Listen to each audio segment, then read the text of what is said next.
Հաճախ ինտուիցիայի մասին խոսելիս մենք մտածում ենք, որ դա ինչ-որ գերբնական կարողություն է կամ հատկանիշ է, որը սնվում է ինչ-որ արտաքին ինֆորմացիոն աղբյուրներից եւ դրա արդյունքում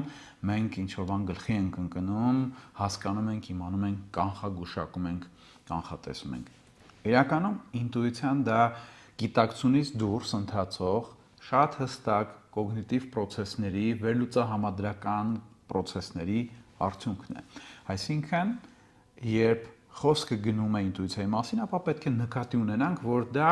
մեր գիտակցությունից դուրս, հավանաբար անգիտակցականում տեղի ունեցող նույն վերլուծահամադրական պրոցեսներն են,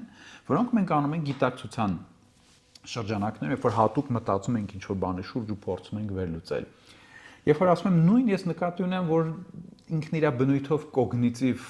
պրոցեսներ են, բայց համենայն դեպս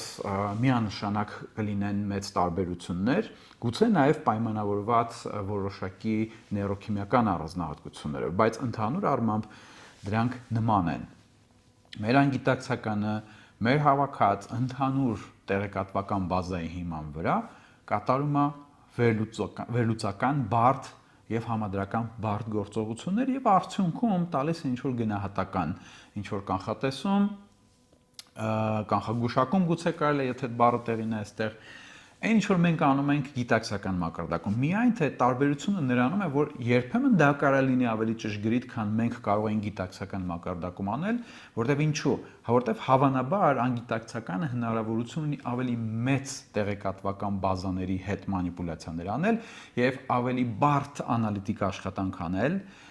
միաժամանակ գուցե մի քանի ուղղություններով, ոչ թե գծային, ինչպես հիմնականում մեր գիտակցությունն անում, բայց ոչ միշտ։